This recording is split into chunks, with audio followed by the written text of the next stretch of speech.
ओम अज्ञानतिमिरान्धस्य ज्ञानाञ्जनशलाकया चक्षुरुन्मिलितं येन तस्मै श्रीगुरवे नमः। श्रीचैतन्यमनोभीष्टं स्थापितं येन भूतले स्वयं रूप कदा मह्यं ददाति स्वपदान्तिकं। वन्देऽहं श्रीगुरो श्रीयुतपदकमलं श्रीगुरुन् वैष्णवांश्च श्रीरूपं साग्रजातं सहगण रघुनाथान्वितं तं सजीवं साद्वैतं सावधूतं परिजन सहितं कृष्ण चैतन्य देवं श्री राधा कृष्ण पादान् सहगण दत्ता श्री विशाखावितांश्च नमः ओं विष्णुपादाय कृष्ण पृष्ठाय भूतले श्रीमते भक्ति वेदांत स्वामिनिति नामिने नमस्ते सारस्वती देवे गौरवाणी प्रचारिणे निर्विशेष शून्यवादी पाश्चात्य देश तारिणे हे कृष्ण करुणा सिंधु दीन बंधो जगतपते गोपेशा गोपिका कांत राधा कांत नमस्तुते तप्त कांचन गौरांगी राधे वृंदावनेश्वरी वृषभानुसुते देवी प्रणमामि हरिप्रिये वाञ्छाकल्पतरुभ्यश्च कृपा सिन्धुभैव च पतितानां पावनेभ्यो वैष्णवेभ्यो नमो नमः। नमो महावदान्याय कृष्ण प्रेम प्रदायते कृष्णाय कृष्ण चैतन्य नामने गौरकृष्ण नमः। नीलाचल निवासाय नित्याय परमात्मने बलभद्र सुभद्राभ्यां जगन्नाथाय ते नमः। जय श्री कृष्ण चैतन्य प्रभु नित्यानंद श्री अद्वैत गदाधर शिवासादि गौर भक्त वृंद हरे कृष्णा कृष्ण कृष्ण हरे हरे हरे राम राम राम हरे हरे हरे कृष्णा। तो पिछले सत्र में हमने चर्चा किया था बहुत ही महत्वपूर्ण श्लोक था नेहा विक्रमो नाशो अस्ति प्रत्यवायो न विद्यते स्वल्पम अपि अस्य धर्मस्य त्रयते महतो भयात्। इस श्लोक में हमने चर्चा किया था कि कर्म योग प्रोपा जी समझाते हैं कि कर्म योग दो प्रकार के हैं। जब कर्म और भक्ति का मिश्रण होता है कर्म योग कहलाता है, या ऐसा कह लीजिए हमने सुना था कि कर्म जब ज्ञान के साथ मिश्रित होता है तो कर्म योग हो जाता है। तो ज्ञान भी दो प्रकार के हैं। एक ज्ञान हमने सुना था कि हम शरीर नियम आत्मा है और इस स्थिति में रहते हुए कर्म करना, यानी कर्म करना लेकिन उसके फलों से हमेशा डिटैच रहना। तो इस प्रकार के कार्य कर्म को भी कर्म योग कहते हैं। लेकिन ये इससे उन्नत उन्नत लेवल का, उससे इससे बेटर लेवल का कर्म योग है जब ये जानना कि हम कृष्ण के अंश हैं, कृष्ण के दास हैं और कृष्ण के निमित्त कर्म करना हमारा जीवन का लक्ष्य है। तो कृष्ण की संतुष्टि हेतु कार्य करना ये बेटर लेवल ऑफ कर्म योग है। वास्तव में यही यही भगवत गीता का मर्म है कि सब सारे फलों को कृष्ण को अर्पित करना। जत करोसि यद अस्नासि यद जुहोसि ददासि यत यत तपस्ससि कौन्तेय तत् कुरुष्व मदर्पणम। तो कर्म योग, कर्म और जब ज्ञान का मिश्रण होता है तो कर्म योग बनता है। ज्ञान दो प्रकार का है, एक ज्ञान है कि हम शरीर आत्मा है और दूसरा ज्ञान है कि हम कृष्ण के अंश हैं। तो एक lower level of spiritual understanding, एक higher level of spiritual understanding. तो मैंने कई बार इस विषय में बोला है कि हम देखते हैं कि बहुत सारी जगह पर आप जाइए, स्पिरिचुअल अंडरस्टैंडिंग का अर्थ है कि हम शरीर नहीं आत्मा है वहां तक, लेकिन शरीर नहीं आत्मा है ये सफिशिएंट नॉलेज नहीं है। आत्मा कृष्ण का अंश है, कृष्ण का दास है और कृष्ण के निमित्त कार्य करना ही जीव का परम कर्तव्य है। तो ये जो higher level of superior level of superior knowledge है। सुपीरियर देखिए दो प्रकार का ज्ञान होता है वेद के अनुसार, पराविद्या अपराविद्या। अपराविद्या मतलब मेटेरियल नॉलेज और पराविद्या मतलब स्पिरिचुअल नॉलेज, सुपीरियर। तो आत्मा और शरीर में आत्मा का ज्ञान सुपीरियर है, स्पिरिट एंड मैटर में स्पिरिट का ज्ञान सुपीरियर है, जड़ वस्तु और चेतन वस्तु में चेतन वस्तु का ज्ञान सुपीरियर है। तो सुपीरियर ज्ञान में भी दो प्रकार का ज्ञान है। यद्यपि आध्यात्मिक ज्ञान है लेकिन आध्यात्मिक ज्ञान भी दो प्रकार का। एक केवल ये जानना है कि हम शरीर नहीं आत्मा है और इस संसार के साथ हमारा कोई नित्य संबंध नहीं है, लेकिन इससे बेटर है कि हम कृष्ण के अंश है, कृष्ण के दास है और कृष्ण के निमित्त कर्तव्य कार्य करना हमारा कर्तव्य है। तो higher level of spiritual knowledge, या ऐसा कह लीजिए सुपीरियर नॉलेज का भी सुपीरियर वर्जन। और जो इस चेतना में कार्य करता है तो कोई नुकसान नहीं होता है, there is no loss, no diminution, अल्प प्रगति भी महानतम भय से रक्षा कर सकते। हमने पिछले सप्ताह सुना था किस प्रकार से बहुत सारे भक्तों के जीवन में कष्ट आए, किस प्रकार से वो इस प्रकार की परिस्थिति है कि उनको भक्ति से च्युत हो गए अपेरेंटली, लेकिन फिर से वापस से उनका जो भी उन्होंने भक्ति की थी वो कभी लॉस में नहीं गई। इस प्रकार से हमने सुना था। हमने ये चर्चा करी थी कि जो शरीर के स्तर पे किया गया कार्य होता है वो शरीर के खत्म होने के साथ में, अंत होने के साथ में उसके फल भी अंत हो जाते हैं, लेकिन आत्मा के लेवल पे जो कार्य किया जाता है वो नित्य रहता है, क्योंकि आत्मा नित्य है तो आत्मा के लेवल पे किया गया कार्य उसके फल भी नित्य रहेंगे। तो ये इस श्लोक का मर्म था, हमने पिछले सप्ताह सुना था। इसके तात्पर्य में एक श्लोक प्रभुपाद जी कोट करते हैं, तक्त्वा तो धर्मम चरणाम्बुजम हरे भजनन अपक्वतः पते ततो जदि क्वा व भद्र पूतमुष्यकिम क्वा व अर्थ आपनोत अभजताम सुतपथा। पहले भी हमने श्लोक पर चर्चा करी है। ये संवाद हो रहा है नारद मुनि और व्यासदेव के बीच में, और नारद मुनि व्यासदेव को कह रहे हैं तत्व स्वधर्मम चरणाम्बुजम हरे। कोई व्यक्ति भगवान हरि के चरण कमल का भजन करने के लिए अपने तथाकथित स्वधर्म का परित्याग करता है। स्वधर्म का अर्थ क्या होता है? स्वधर्म का अर्थ होता है, स्वधर्म भी दो प्रकार के हैं। देखिए समझिए इस बात को। स्वधर्म, कई बार शब्द उठता है, स्वधर्म क्या है, स्वधर्म क्या है? स्वधर्म मतलब स्व मतलब खुद का, धर्म मतलब कर्तव्य। तो खुद का कर्तव्य, तो भाई खुद का कर्तव्य में भी दो चीज आ गई, एक शरीर का कर्तव्य, एक आत्मा का कर्तव्य। दो चीज है ना, क्योंकि हम शरीर के अंदर है तो शरीर के अनुसार हमारा कुछ स्वधर्म है, और हम वास्तविक हमारा आइडेंटिटी है कि हम आत्मा है तो आत्मा के अनुसार हमारा कुछ स्वधर्म। तो शरीर के अनुसार स्वधर्म क्या है? अगर मैं एक भारतीय परिवार में जन्म लिया हूं तो भारत के नियम को, भारत के विधि विधानों का, रूल्स एंड रेगुलेशन को फॉलो करना मेरा धर्म है। अगर मैं एक हिंदू के रूप में जन्म लिया हूं तो हिंदू के रीति रिवाजों को पालन करना मेरा धर्म है। अगर मैं किसी का पिता हूँ, किसी का पुत्र हूँ, किसी का भाई हूँ, किसी का बंधु हूँ, तो उन संबंधों के अनुसार कार्य करना मेरा धर्म है। इसको स्वधर्म कहते हैं। स्वधर्म शरीर के स्तर पर, जिस शरीर से हमारा जैसा संबंध होता है, शरीर के साथ संबंध के अनुसार हमारा स्वधर्म होता है। लेकिन यहाँ पे बोल रहे तत्वा स्वधर्मम चरणाम्बुजम हरे। अगर कोई व्यक्ति अपने इन स्वधर्मों को परित्याग कर दे, क्यों कर दे? अपने वास्तविक स्वधर्म को पालन करने के लिए। वास्तविक स्वधर्म क्या है?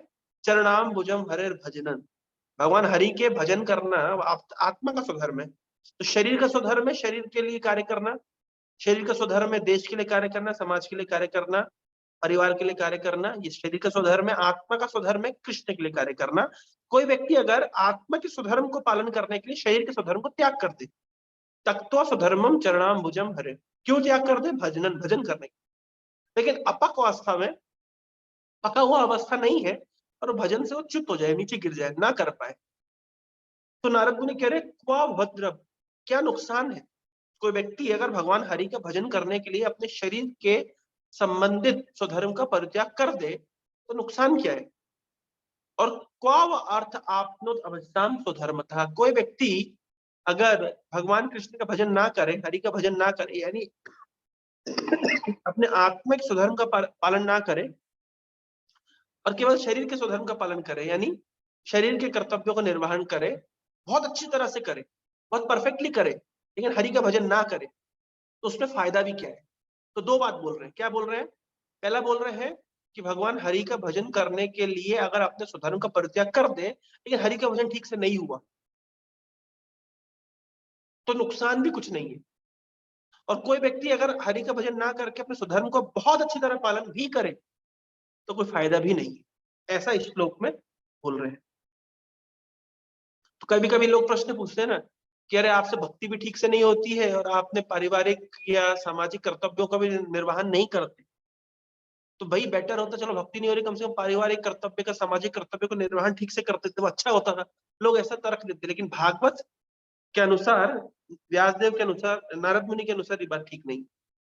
अगर कोई व्यक्ति अपने भगवान अपने भजन के लिए, भगवान के भजन के लिए अगर तथाकथित स्वधर्म को परित्याग कर दे और भजन ठीक से ना भी हो और अपक अवस्था में, पकी हुई अवस्था नहीं है, अपक अवस्था में नीचे गिर भी जाए, बोले क्या नुकसान है और क्या फायदा है कि बहुत अच्छे स्वधर्मों का पालन किया लेकिन भगवान का भजन नहीं किया। देखिए वास्तविकता तो ये है कि थोड़ा सा भजन भी लाभ दे देता है, सिद्धि दे देता है, परफेक्शन दे देता है, और बहुत अच्छी तरीके से अपने तथाकथित स्वधर्म को पालन करने पर भी लोग अनग्रेटफुल रहते हैं। मैंने पिछले सप्ताह बताया था कि गांधी जी ने पूरा जीवन दिया देश की सेवा करने के लिए, लोगों ने गांधी जी को क्या दिया। इसी तरीके से हम परिवार को, समाज को बहुत कुछ देने का प्रयास करते हैं, लेकिन एट द एंड पूरा जीवन भी लगाने के बाद में परिवार और समाज अनग्रेटफुल रहता है, थैंक यू तक नहीं बोलता। बच्चे पिताजी से बोल ही देते आखिर आपने हमारे लिए किया ही क्या है, इस तरह बोल देते, जबकि पिताजी ने पूरा जीवन उनके लिए संघर्ष किया, लेकिन लास्ट में पिताजी को बोल ही देंगे बच्चे आपने हमारे लिए किया ही क्या है, अनग्रेट। आज हम सुन रहे थे परम पूज्य हल्दर महाराज यहाँ पे क्लास दे रहे थे पुणे एनबीसीसी में, तो उन्होंने बताया कि कृष्ण के कुछ गुण है, चैतन्य चरितामृत में लिखा हुआ है कि कृष्ण का गुण है, सबसे पहला कृष्ण गुण है कृतज्ञ। कृष्ण कृतज्ञ है। एक तो पहले होता है भक्त वत्सल है, दूसरा कृतज्ञ है, तीसरा समर्थ है, चौथा वदान्य है। बड़ा अच्छा एक प्रसंग उठा था कि कृष्ण का भजन क्यों करना चाहिए, बुद्धिमान व्यक्ति कृष्ण का भजन क्यों करता है, क्योंकि कृष्ण प्रॉपरली रेसिप्रोकेट कर सकते हैं। कृष्ण जितना रेसिप्रोकेशन कर सकते हैं उतना देवी देवता रेसिप्रोकेट नहीं कर सकते। महाराज बहुत अच्छा उदाहरण दिए। महाराज बताए कि से मान लीजिए उन्होंने एक भक्त से पूछा आप कितने साल से मंदिर में रह रहे हैं, तो भक्त बोले मैं 15 साल से रह रहा हूँ। अच्छा, बोले 15 साल में आप कितनी बार भगवान को प्रणाम करते हैं एक दिन में, तो बोले मिनिमम 3 बार। अब कभी भी जाइए मिनिमम मंगल आरती में प्रणाम करते हैं, दर्शन आरती प्रणाम करते हैं, फिर और दिन में एक आध बार दर्शन करते हैं, तीन कम से कम 3 बार प्रणाम करते हैं। तो एक दिन में 3 बार प्रणाम किया मतलब एक साल में 900 बार, लगभग 1000 बार। तो 15 साल में 15,000 बार प्रणाम किया। तो 15,000 बार तो महाराज बोले कि एक काम करिए, आप कृष्ण की जगह आप खड़े हो जाइए और मैं आपको 15,000 बार प्रणाम करूंगा, वो भी ऐसे हाथ जोड़ के प्रणाम नहीं करूंगा, दंडवत होकर के जमीन पे गिर गिर के प्रणाम।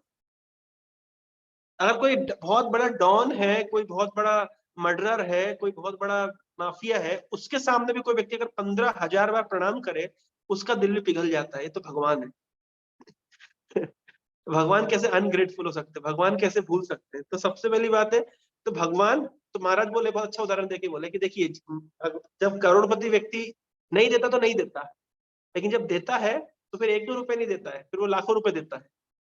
उसी प्रकार से भगवान ठीक है नहीं दे रहे नहीं दे रहे, लेकिन जब देंगे हमारी भक्ति का फल हमको देंगे, तो फिर कैसा फल देंगे जिसको हम ऊपर, वो कहावत है ना, ऊपर वाला जब भी देता देता छप्पर फाड़ के। तो नहीं दे रहे नहीं दे रहे, लेकिन जब देंगे तो फिर कोई इसका कोई गणना नहीं है। तो महाराज बताया कि देखिए देवता लोग देते हैं 1-2 रुपए, करोड़पति व्यक्ति के पास जाएंगे लेकिन वो 1-2 रुपए नहीं देगा। तो देवताओं के द्वारा दिए गए जो फल है, पुरस्कार है, वो बहुत छोटे हैं, बहुत क्षणिक है। तो ये कृष्ण जब देते हैं तो वो अनलिमिटेड होता है। तो क्यों कृष्ण देते हैं? नंबर 1 चैतन्य चरितामृत में लिखा है कृष्ण भक्त वत्सल है, कृष्ण अपने भक्तों से प्रेम करते हैं। नंबर 2, अच्छा भक्त वत्सल तो है, लेकिन साथ में मतलब ग्रेटफुल है, कृतज्ञ है। आप उनकी थोड़ी भक्ति भी करते हैं, थोड़ा उनके प्रति आप उनको प्रणाम भी करते हैं।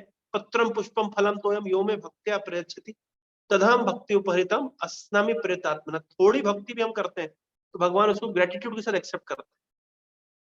तो वही उदाहरण है कि अगर पूरे समाज के लिए, परिवार के लिए पूरा जीवन भी लगा दिया है, लेकिन कोई भी ग्रेटफुल नहीं होता, लेकिन कृष्ण थोड़ी भक्ति भी देखकर ही ग्रेटफुल हो जाते हैं। थोड़ी भक्ति भी हम कई उदाहरण से समझ सकते हैं कि भगवान थोड़ी सी भक्ति में कैसे संतुष्ट हो गए।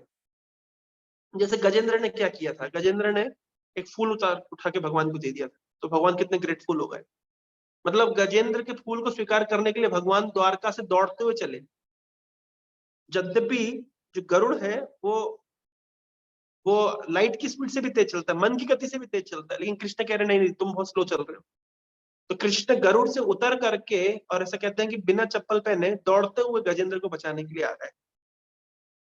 इसी तरीके से कृष्ण कितने ग्रेटफुल है। थोड़ी भक्ति भी जब कोई व्यक्ति करता है तो उसका रेसिप्रोकेट करते हैं। तो कृष्ण एक तो भक्तवत्सल है, दूसरा कृतज्ञ है, तीसरा सामर्थ्य, उनका सामर्थ्य है। ये चैतन्य चरितामृत में लिखा है, समर्थवान व्यक्ति है, वो शरण देने के योग्य है, वो रक्षा करने के उनके, आप शरण ले सकते, किसी और की भी शरण ले सकते हैं। कोई हम किसी के पास जाके बोल सकते हैं कि आप हम आपकी शरण में हैं, और वो व्यक्ति हमको शरण में स्वीकार कर भी ले, लेकिन क्या उसका सामर्थ्य है हमें रक्षा करने का? हम जा सकते हैं किसी देवता के पास में जा सकते हैं, या किसी संसार में किसी महापुरुष के पास जा सकते, कोई धनी व्यक्ति के पास जा सकते, कोई नामी व्यक्ति के पास जाकर जा सकते हैं और उसके सामने हम जाकर के बोल सकते हैं कि मैं आपके शरणागत हूं, और वो भी बोल देगा ठीक है मैं तुम्हारी रक्षा करूंगा। लेकिन क्या वास्तव में वो सामर्थ्य रखता है रक्षा करने के? नहीं। तो तीसरा गुण है कृष्ण का, वो सामर्थ्यवान है, वो रक्षा करते हैं। जब हम देखते हैं कि ऐसा परम पूज्य राधा गोविंद महाराज बताते हैं कि जिस लंका को रावण ने जीता 10-10 बार सिर कटा करके, तो वही लंका विभीषण को मिल गई केवल सिर झुकाकर। देखिए क्यों सामर्थ्य रखते हैं भगवान।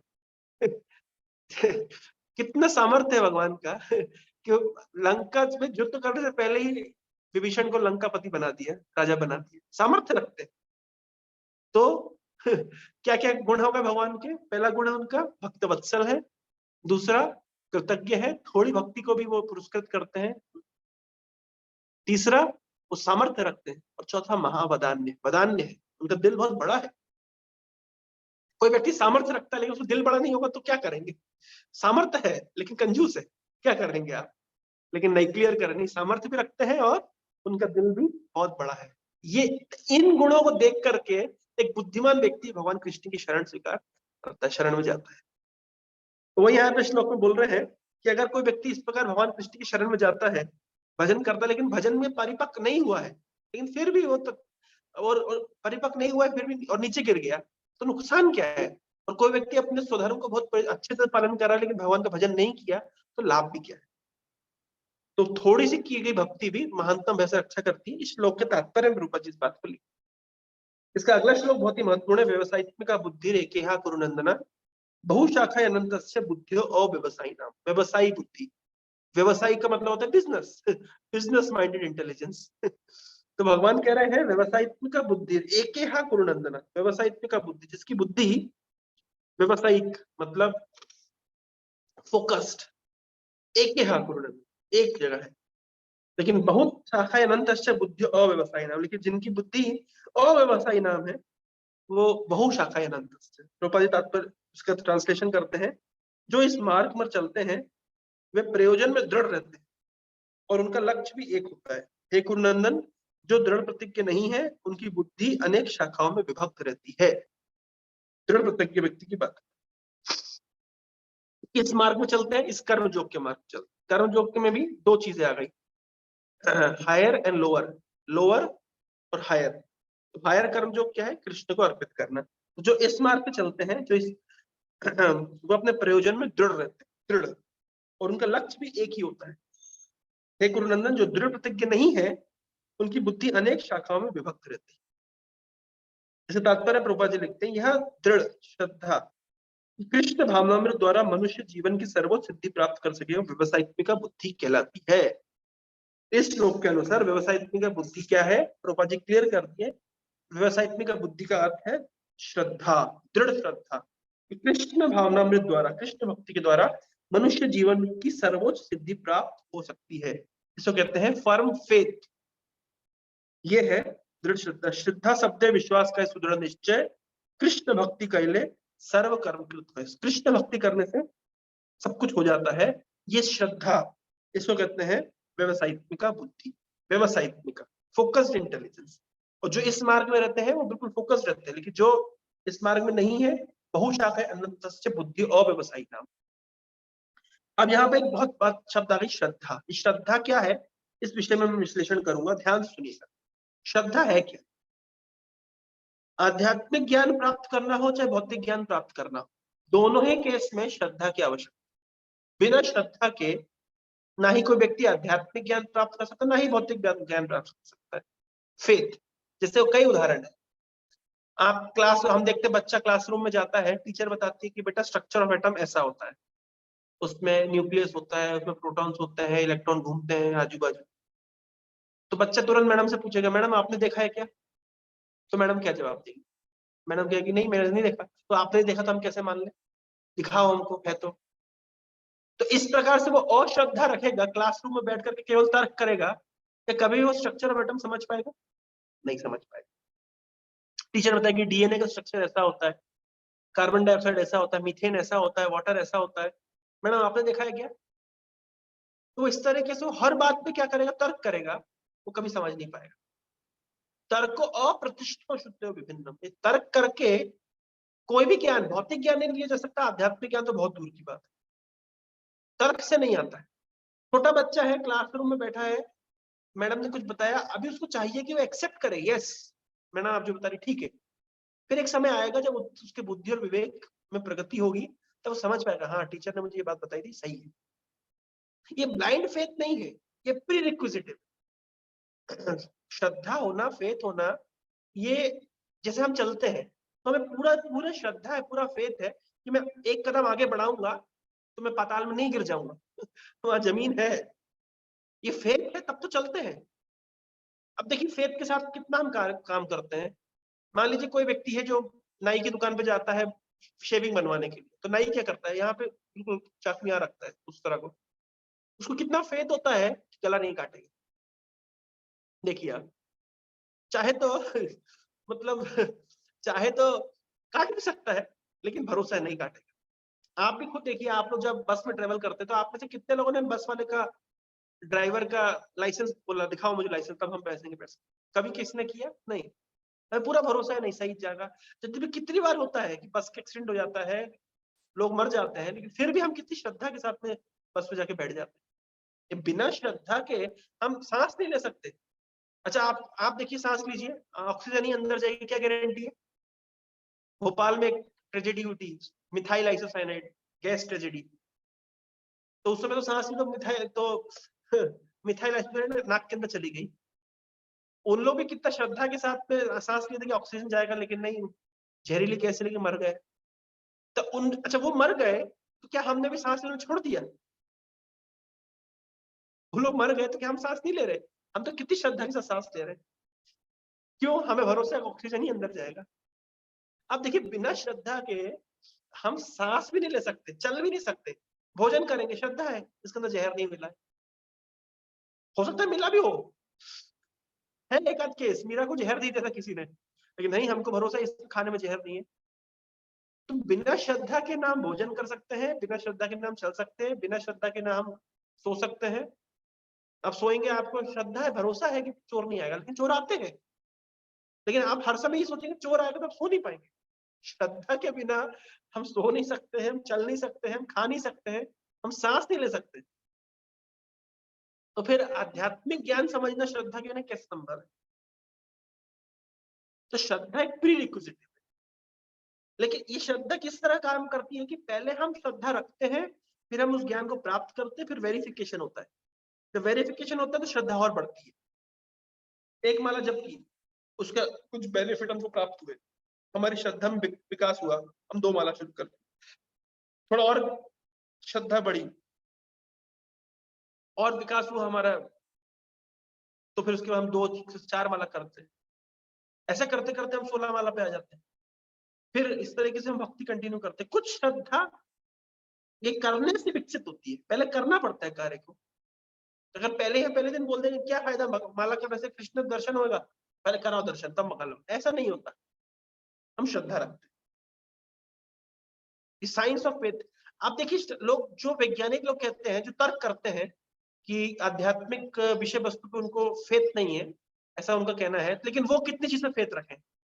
उनका मानना है कि जो पूरा ब्रह्मांड है ये एक बिग बैंग सा, एक बड़ा धमाका हुआ और उस धमाके से सब कुछ सृष्टि हो गया। जबकि ये बिल्कुल तर्कहीन बात है, धमाके से कभी सृष्टि नहीं होती है। इसका एक उदाहरण भी उनके पास नहीं है। लेकिन इस फिलॉसफी में कितनी श्रद्धा, कितना फेथ है। खुद आप सोचिए, कोई व्यक्ति का मान लीजिए मुझे गाजर का हलवा पसंद है, तो अगर मुझे गाजर का हलवा पसंद है तो गाजर का हलवा कैसे मैं प्राप्त करूंगा। मान लीजिए मैं घर पे जाऊंगा तो मम्मी क्या करेंगी, गाजर को छील करके और उसको घी में भूंज करके और ड्राई फ्रूट डाल करके और चीनी डाल करके उसको, उसके बाद मिल्क डाल करके बढ़िया गाजर का हलवा फिर भोग लगा के मुझे खिलाएंगी। ये प्रैक्टिकल है, फिलॉसफी है। कभी ऐसा होता है कि नहीं, घर में गाजर पड़ी हुई है और सिलेंडर ब्लास्ट कर गया और अचानक से गाजर का हलवा बन के आ गया।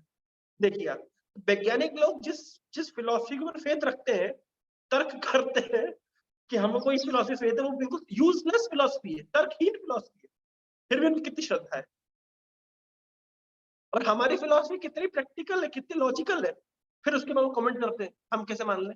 अरे तो अज्ञानस्य श्रद्धानस्य संशयात्मा विनश्यति नायम लोकस्य न परो न सुखम संशयात्मा। न संशय वाले व्यक्ति को न इस संसार में सुख है न परलोक में सुख, कहीं सुख नहीं है, वो डाउट में ही रह जाता है। तो पहले थोड़ी सी श्रद्धा रखनी पड़ती, कोई भी ज्ञान को अंदर घुसाने के लिए श्रद्धा चाहिए। फिर 1+1 2 होता है। अभी क्या इसका प्रूफ है? अरे कोई प्रूफ नहीं, टीचर ने कहा इसलिए मानना पड़े। जो लोग इस बात को कहते हैं ना कि हर चीज का प्रूफ होना चाहिए, हर चीज प्रूफ होना चाहिए, उनसे पूछो 1+1 2 होता है, 1 के बाद 2 आता है, 2 के बाद 3 आता है, 3 के बाद 4 आता है, क्या प्रूफ? प्रूफ नहीं है। टीचर ने याद कराया ऐसे, हमने याद कर लिया, प्रूफ नहीं है। हर चीज का प्रूफ नहीं होता है, ये मान्यता पे आधारित है। इसको एक्सिमेटिक ट्रुथ कहते हैं। एक्सिमेटिक ट्रुथ का अर्थ होता है you can not prove it, आप उसको प्रूव नहीं कर सकते, वो है, सत्य है। एक्सियम्स का यही अर्थ होता है। पॉइंट की डेफिनेशन क्या है? Circle with 0 diameter. बताइए अब इसका क्या तर्क देंगे? तो यही इसकी डेफिनेशन है। तो कहने का तात्पर्य यह है कि श्रद्धा, सामान्य कार्य के लिए भी श्रद्धा चाहिए। फिर भक्ति तो फिर अपने आप में बहुत बड़ा विज्ञान है। सामान्य विज्ञान को समझने के लिए श्रद्धा चाहिए। जो वैज्ञानिक लोग कहते हैं कि हाँ हर चीज को प्रूव करते हैं, उनसे पूछिए, आप कहते हैं कि लाइट की स्पीड होती है 2.99 × 10⁸ मीटर पर सेकंड। 3 लाख किलोमीटर प्रति घंटे की रफ्तार से, प्रति 3 लाख किलोमीटर प्रति सेकंड की रफ्तार से लाइट चलती। अच्छा आप मुझे बताइए, अब कितने सारे साइंस के स्टूडेंट हैं जो क्लासरूम में इस यूनिट को फॉलो करके खूब सारे न्यूमेरिकल सॉल्व करते हैं? कितने लोगों ने खुद जाके एक्सपेरिमेंट किया? हार्डली किसी ने भी नहीं। क्यों एक्सपेरिमेंट नहीं किया? क्योंकि आइंस्टीन ने बताया था, तो हमने सुन के उसको मान लिया। भैया अगर आप हर चीज में तर्क करते हैं, हर चीज आपको प्रूफ चाहिए, तो आप खुद जाके प्रूफ करिए। आप नहीं कर पाएंगे। 2 प्रकार का ज्ञान होता है, inductive knowledge, deductive knowledge, ascending knowledge, descending knowledge. एक ज्ञान होता है आरोह, एक होता है अवरोह। आरोह ज्ञान जो हम एक्सपेरिमेंट के माध्यम सीखते हैं, हम उसको पकड़ने की कोशिश करते हैं अपने इंद्रियों से, अपने मन से। अवरोह ज्ञान जो ऊपर से नीचे उतरता है। साइंस के अंदर भी अवरोह पद्धति चलती है। जो टीचर ने बता दिया, जो आइंस्टीन ने बता दिया, हम उसको मान लेते हैं। जो न्यूटन ने बता दिया, हम उसको मान लेते हैं। अवरोह पद्धति। हर चीज एक्सपेरिमेंट के माध्यम से होगी, कोई जरूरी नहीं। फेथ रखना पड़ता है। तो सामान्य भौतिक विज्ञान के लिए तो फेथ की आवश्यकता है। फिर आध्यात्मिक विज्ञान, और आध्यात्मिक विज्ञान किस विषय में डिस्कस कर रहे हैं? हम चर्चा करें अधोक्षज। भगवान का नाम है अधोक्षज, जो हमारी इंद्रियों और मन से परे है। तो इंद्रियां और मन से जो परे हैं, उनको इंद्रियों के माध्यम से कैसे समझेंगे? नहीं समझ सकते, परे है, उनका नाम ही अधोक्षज है। ठीक है, भौतिक विज्ञान में जो वस्तु वो इंद्रियों के और मन के अंतर्गत है, उसको प्रूव कर सकते हैं आप। लेकिन आध्यात्मिक विषय वस्तु अधोक्षज, अधा अक्षज, अक्ष मतलब इंद्रियां, ज मतलब जनित, इंद्रियों से जनित ज्ञान से जो परे है, उन्होंने कहते हैं अधोक्षज। ज्ञान ही, स्पिरिचुअल नॉलेज ही इंद्रियों से परे। हमारी माइंड, हमारी इंटेलिजेंस, हमारी सेंसेस से परे जो ज्ञान है, उसको हमारे माइंड, इंटेलिजेंस और सेंसेस हम कैसे समझेंगे? नहीं समझ सकते। क्या करना पड़ेगा? फेथ रखना पड़ेगा। अब आप बोले प्रभु जी ब्लाइंड फेथ है। नहीं, ब्लाइंड फेथ तब है जब इसका कोई प्रूफ नहीं है। आप फेथ रखिए, आपको समझ आएगा। प्रत्यक्ष वागमम, राज विद्या राजगुह्यम पवित्रम इदम उत्तमम प्रत्यक्ष वागमम धर्म्यम सुखम कर्तुम अव्ययम। 9वें अध्याय के दूसरे श्लोक में कह रहे भगवान, प्रत्यक्ष रियलाइजेशन होता है। सिंपल है, पहले मेलोडी खाओ फिर खुद जान जाओ, है ना? मेलोडी खाओ खुद जान जाओ, पहले इस्तेमाल करें फिर विश्वास करें, तो अपने आप आपको आएगा। लेकिन शुरुआत में क्या रखना पड़ेगा? श्रद्धा रखना। तो श्रद्धा भी 2 प्रकार की होती है। एक होता है लौकिक श्रद्धा, दूसरा होता है शास्त्रीय श्रद्धा। श्रद्धा तो हमको है, भक्ति में श्रद्धा है, इस्कॉन में श्रद्धा है, शास्त्र में कुछ श्रद्धा है, हरिनाम में कुछ श्रद्धा, हमारी श्रद्धा है अभी। इसलिए तो हम यहाँ पे क्लास सुनने के लिए आए हैं, 1 घंटा अपना समय दे रहे हैं। श्रद्धा है। ये श्रद्धा भी 2 प्रकार की, एक होता है लौकिक श्रद्धा, एक होता है शास्त्रीय श्रद्धा। इसका अर्थ समझिए क्या होता है। लौकिक श्रद्धा मतलब जो दूसरे के कहे के अनुसार। भाई हमने देखा कि सब लोग संडे क्लास में आते हैं, तो हम भी आ गए। ये कौन सी श्रद्धा? ये होगी लौकिक श्रद्धा, जो लोगों के द्वारा इन्फ्लुएंस है।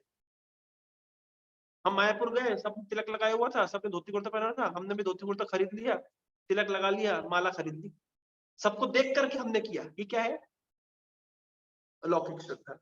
परिवार में देखा सब लोग हरे कृष्ण जपते हैं, हमने भी जपना शुरू कर दिया, ये क्या है? लौकिक श्रद्धा। हमारे दोस्त करते हैं, उसको देखकर करना शुरू कर दिया, क्या है? लौकिक श्रद्धा। अच्छी बात है, बुरी नहीं है, लेकिन ये लंबे समय तक टिकेगी नहीं। इस तरह की श्रद्धा से कार्य टिकता नहीं है लंबे समय तक। जब तक आप हैं, जैसे हमारे बेस में हम देखते हैं, जब तक बच्चे बेस में रहते हैं तब तक मॉर्निंग प्रोग्राम करेंगे, मंगल आरती आएंगे, जब करेंगे, जैसे ही घर जाते हैं माला वाला साइड में कर देते हैं। एक बच्ची को फोन लगा, मैंने पूछा, मैंने कहा चैंटिंग हो रही है? प्रभु जी मैं माला,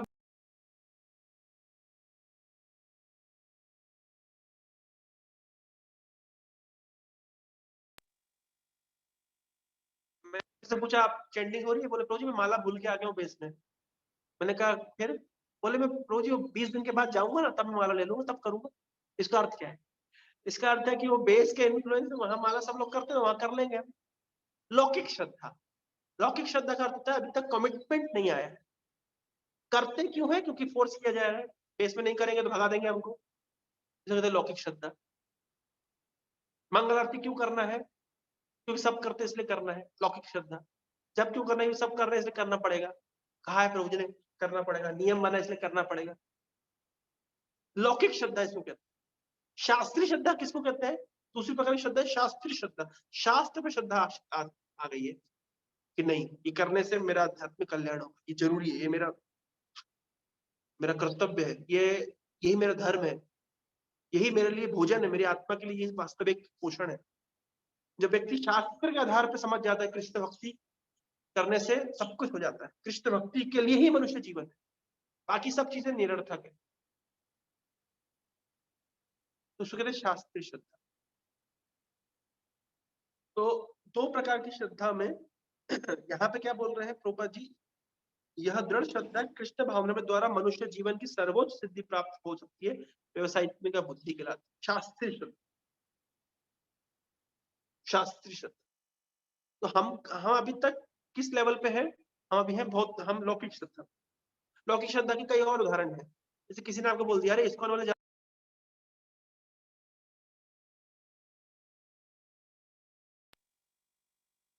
मान लीजिए किसी को पता है इस्कॉन वाले जो प्रसाद के अंदर ना कुछ घुट्टी मिला देते हैं, जो खाने से व्यक्ति की मति भ्रम हो जाती है। बोले अच्छा ऐसा करते हैं, उनकी बात में हम इन्फ्लुएंस हो गए। इसका अर्थ क्या है? हमारी कैसी श्रद्धा है? लौकिक श्रद्धा है। हाँ, इस्कॉन वाले प्रसाद में घुट्टी तो मिलाते हैं, इसमें तो कोई संदेह नहीं है, ये तो झूठ नहीं है, ये तो सच्ची बात है। जो कृष्ण के सामने अर्पित करते हैं, कृष्ण जब दृष्टिपात कर देते हैं उस भोग के ऊपर, तो प्रसाद बन जाता है। कृष्ण की कृपा की घुट्टी उसमें मिल गई है, और जो उसे ग्रहण करता है उसकी चेतना परिवर्तित हो जाती है। ये बात तो सच है, लेकिन लोगों के आधार पे अगर हम सुन करके उस वो कर मतलब जज करते हैं तो लौकिक श्रद्धा। शास्त्रीय श्रद्धा क्या नहीं, कृष्ण भक्त। कई बार ऐसा आता है, हम देखते हैं परिवार में हम भक्ति कर रहे हैं, पारिवारिक के लोग रोकने का प्रयास करते हैं, तो कुछ लोग इन्फ्लुएंस हो जाते हैं। क्यों? क्योंकि उनकी श्रद्धा बहुत फ्लिकरिंग श्रद्धा है। उनकी श्रद्धा क्या है? अभी हम देखते गांव में महिलाएं इस तरह करती हैं कि फलाना उपवास हो रहा है, फलाना व्रत हो रहा है,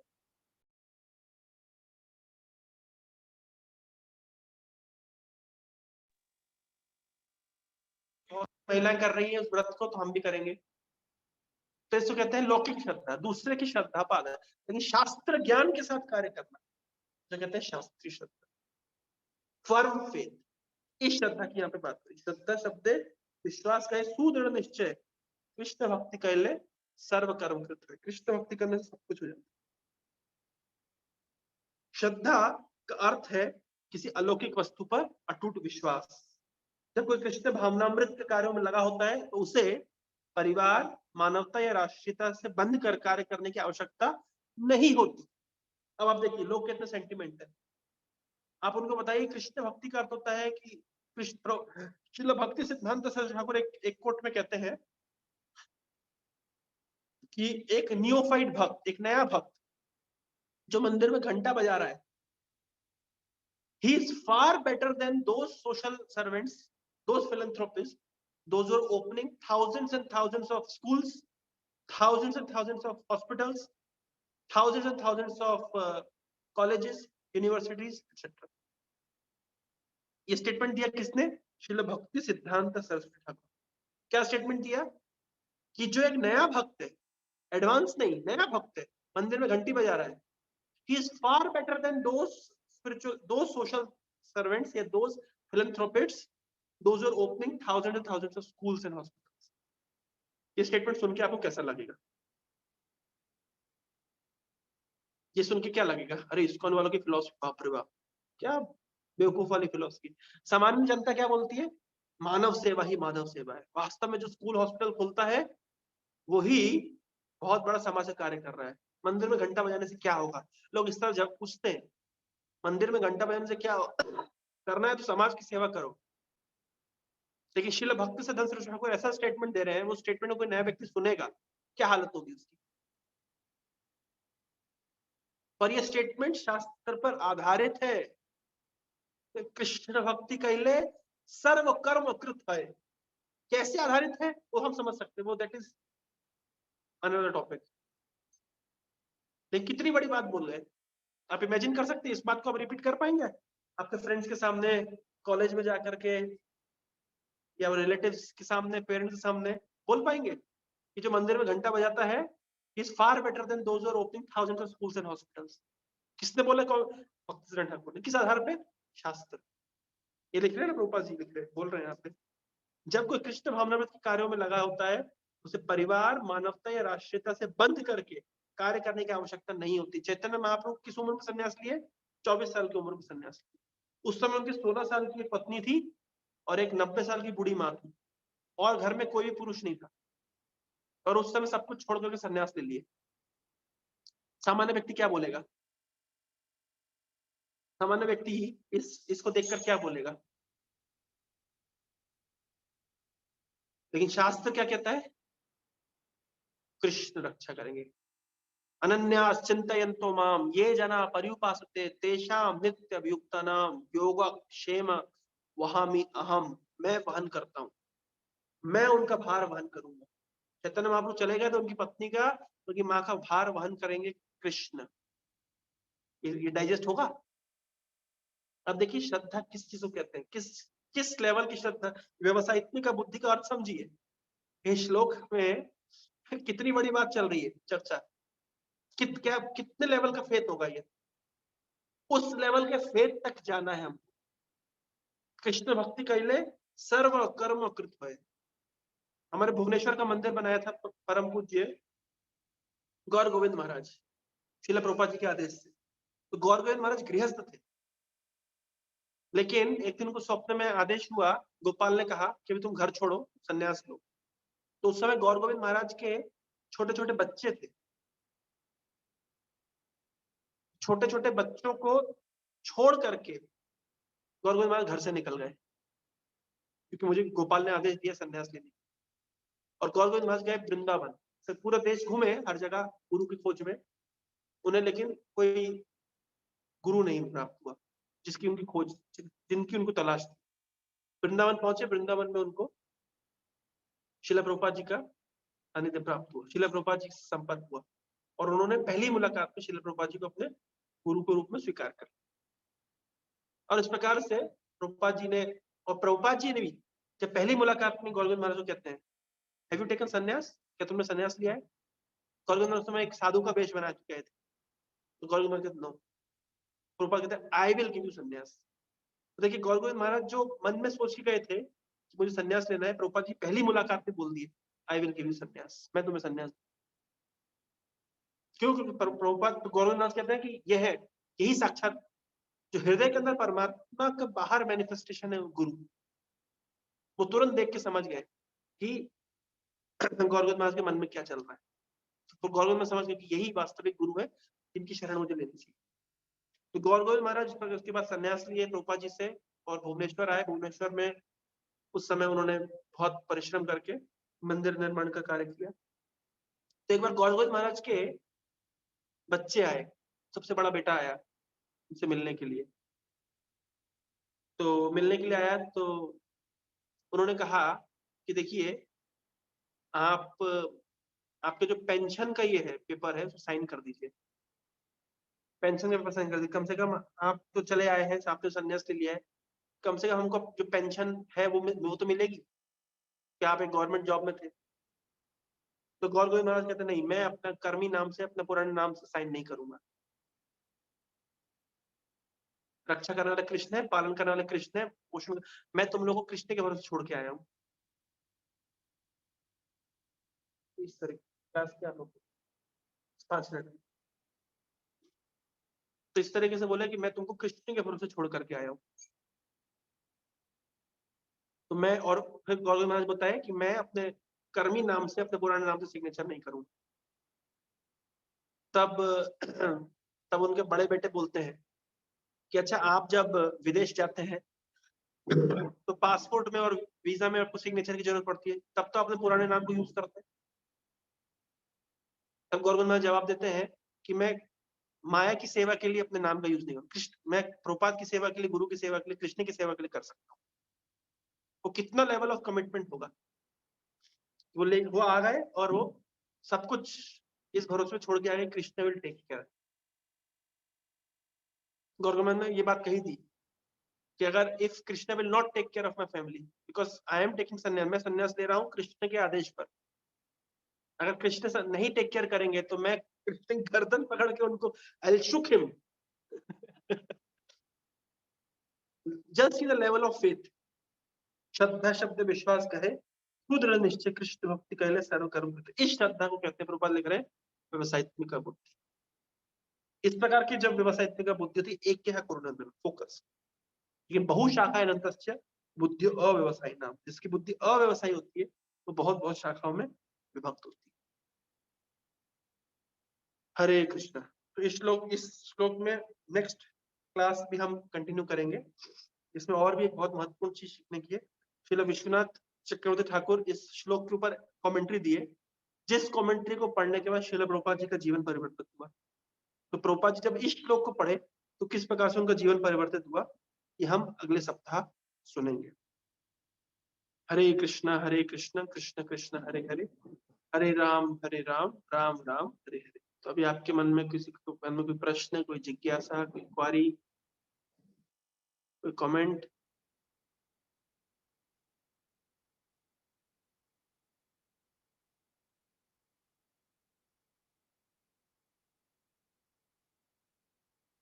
थोड़ा हैवी डोज है, मैं जानता हूँ, डाइजेस्ट करना थोड़ा सा डिफिकल्ट है। प्रश्न उठ सकता हरे है कृष्णा कैसे? प्रभु जी। हरे कृष्णा। यस प्रभु जी, जब जब फेथ के बीच में डाउट आ जाता है तो उसको, वो डाउट कभी कभी हैवी होने लगता है कि फेथ नीचे आने लगती है और डाउट ऊपर चले जाता है, तो हाँ, क्या करना चाहिए? क्या करना चाहिए? बहुत अच्छा प्रश्न है। अगर फेथ कमजोर होता है और डाउट बढ़ता है तो जो फेथफुल है उनका संग करना चाहिए, उनसे पूछना चाहिए, है ना। डाउट रूपी डीमन को अपने हार्ट में ग्रो नहीं करने देना चाहिए, तुरंत उसके लिए, है ना, हमें क्लैरिफाई कर लेना चाहिए, पूछ लेना चाहिए, मन में नहीं रखना चाहिए कि जितना समय हम डाउट को मन में रखेंगे वो ग्रो करता चला जाएगा। तो जैसे मन में डाउट आया तुरंत फोन लगाओ, तुरंत पूछ लो। ठीक है। जी प्रभु जी। और और किसी के मन में कोई जिज्ञासा? हरे कृष्णा। हरे कृष्णा। आशीष प्रभु। आशीष में थोड़ा शक्ल दिखाइए आपकी, मतलब अंधेरे में। हाँ हाँ प्रभु जी, मैं दिखा, मिनट प्रभु जी मैं दिखा रहा हूँ।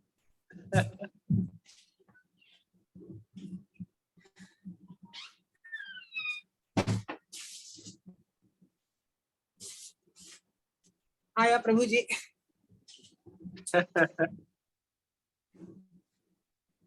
एक्चुअली इधर गर्मी बहुत पड़ रही है। अच्छा, दिल्ली में। तो क्या दिगंबर वेश में बैठे हैं क्या, इसलिए हाँ कैमरा चालू नहीं नहीं। कर रहे?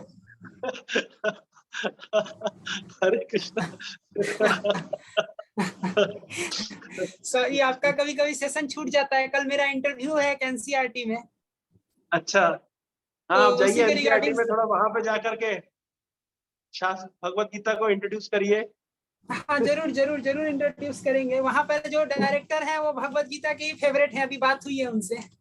अच्छा, जिस संस्थान में जा रहे हैं उस संस्थान के डायरेक्टर से ही बात हुई है, वो भी कृष्णा कॉन्शियस है, हम बड़ोदरा में रहते हैं। अच्छा, बड़ोदरा में। हाँ, बड़ोदरा में वहां से रिटायर हो चुके हैं, वहां पर थे पहले एज ए टीचर, तो उनसे बात हुई 1 घंटा पहले। तो वो भी इस्कॉन से जुड़े हुए हैं, तो ये सब बातचीत हो रही। कल इंटरव्यू है 10 बजे, मैं तो उसी की तैयारी कर रहा था, आपका लेक्चर भी सुन रहा था। तो अच्छा लगा फेथ के बारे में आपने बताया। और एक बंधु ने, एक भक्त ने पूछा कि अगर फेथ हिलने डुलने लगे तो क्या करना चाहिए, तुरंत कनेक्शन लगाना चाहिए, पूछना चाहिए मन के डाउट को। हाँ, तो एक कृष्ण भक्त से और एक अच्छे वक्ता से सुनना अपने आप में बहुत सौभाग्य की बात है, इस कलयुग में और इस मानव जीवन में। ये इतना बड़ा सौभाग्य हमें मिलता रहे, आपका संसर्ग मिलता रहे, हम लोग इस कृष्णा कॉन्शियस में आगे बढ़ते रहे, भटके नहीं। बस यही ईश्वर से प्रार्थना है, भगवान से प्रार्थना है, बस। हरे कृष्णा। और हम भी प्रार्थना करते हैं कि आपका एनसीईआरटी में इंटरव्यू सफल हो, और ताकि आप जाकर के एनसीईआरटी की पुस्तकों में श्रील प्रभुपाद जी की शिक्षाओं को ऐड कर पाए। जरूर जरूर कोशिश करेंगे। तो हम सभी लोग मिल करके आपके लिए प्रार्थना करेंगे।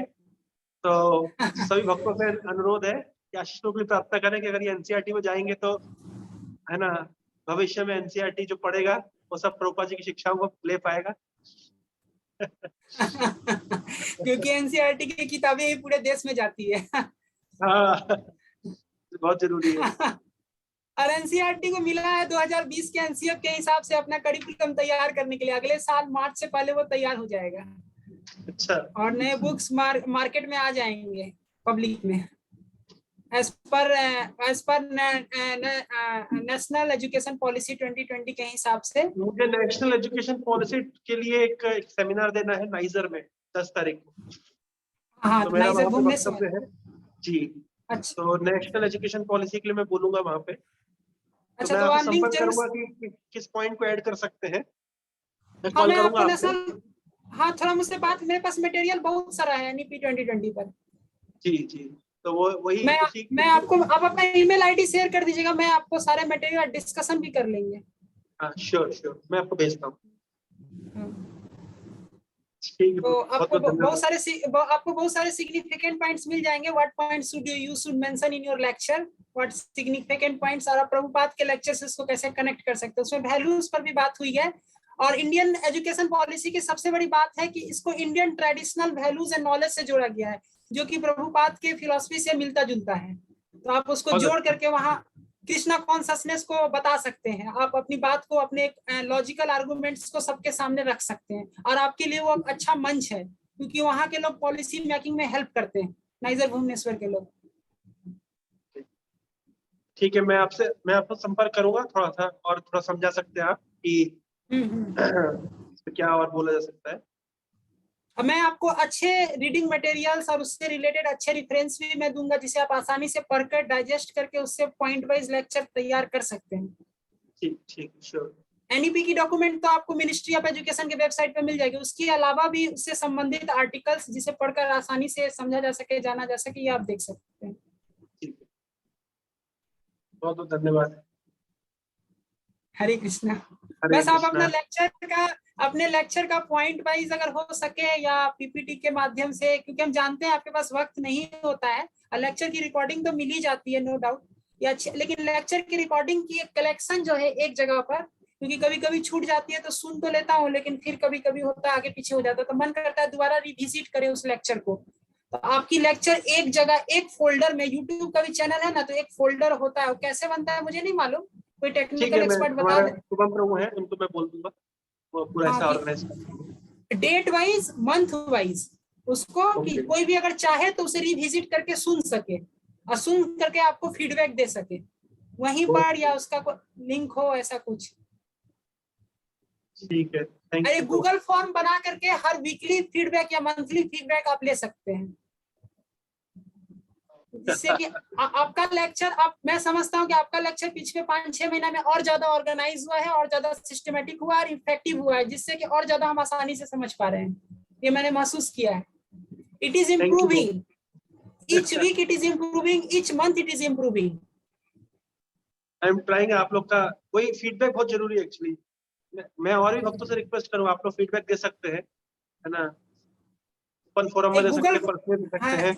एक गूगल फॉर्म पर मंथली या वीकली फीडबैक का जिसमें कि आपको कैसा लगा, क्या क्या मेजर पॉइंट्स है आप लिखिए, तो हम अपना मेमोरी पर प्रेशर करेंगे, अपने दिमाग पर जोर डालेंगे कि हमने क्या सुना और क्या समझा, तो उसको लिखेंगे उसमें, तो वो भी एक लर्निंग पॉइंट होगा जो हमारे दिमाग में बैठेगा और हम और ज्यादा डीपली कनेक्टेड होंगे। इसको बोलते हैं learning check, what have you learn. Thank you Ashish Prabhu. मैं अच्छा सही बोल रहा हूँ? नहीं, बहुत अच्छा बोल रहे हैं आप, ये बहुत जरूरी है। एक्चुअली मुझे पसंद है कोई बोले, सामने से कोई बोलेगा तो पता चलता है कि वो इन्वॉल्व हो रहे हैं।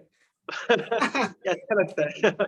मैं तो कोशिश करता हूँ कि ना छूटे, पिछले कहीं कहीं जाना पड़ जाता है, कहीं कहीं आना पड़ जाता है, नहीं तो मैं जरूर कोशिश करता हूँ कि किसी भी कीमत पर आपका लेक्चर ना छोड़ूं।